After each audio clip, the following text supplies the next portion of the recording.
আজকে আমি মেমারি রুরাল হসপিটালে এসেছিলাম। এখানে রোগীদের পরিষেবা দিচ্ছি। ডাক্তারদের সঙ্গে কথা হলো, রোগীর আত্মীয়দের সঙ্গে কথা হলো।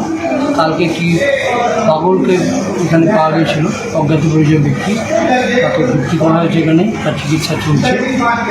গতকাল অন্য একটা অপ্রীতিকর ঘটনা ঘটেছিল। ডাক্তারবাবু শুনলাম যে একজন মাদকাসক্ত ব্যক্তি এসে এখানে ডিস্টার্ব করছিল। তো যাই হোক, ব্যবস্থা নেওয়া হয়েছে। এই ব্যাপারে আমাদের জনগণের কাছে আবেদন যে আপনারা সর্বত্র, বিশেষত হাসপাতালগুলো ভালো পরিবেশ বজায় রাখতে সাহায্য করবেন এবং যারা রোগীকে দেখতে যাচ্ছে, রোগীর আত্মীয় পরিজন, তারা যেন ঠিক ব্যবহার করেন সিস্টার এবং ডাক্তারবাবুদের সঙ্গে, তাহলে গোটা পরিষেবাটাই ব্যাহত হয়। ডাক্তারবাবুরা, সিস্টাররা তারা রাতের পর রাত তার পরিশ্রম করছেন, রোগীদের পাশে আছেন। রোগীর বাড়ির লোকেদের বিপদটা বুঝতে দিচ্ছেন না, নিজেদের বিপদ মনে করে তারা আগলে রাখছেন।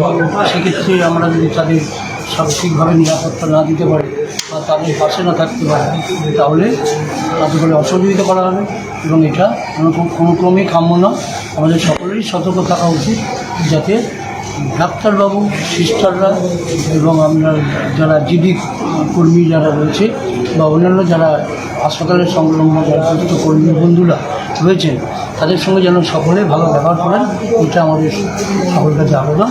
আমাদের মাননীয় মুখ্যমন্ত্রী মমতা ব্যানার্জিও, আমাদের মন্ত্রীর সরকারও চাইছে যে রোগীদের পাশে থেকে রোগীদের খোঁজখবর নিয়ে তার আত্মীয়স্বজনকে সাহায্য করা, তার সঙ্গে সঙ্গে ডাক্তারবাবুর সহ যারা চিকিৎসার সঙ্গে জড়িয়ে রয়েছে তাদের আশ্বস্ত করা এবং তাদের সঙ্গে সহযোগিতা করা। ধন্যবাদ।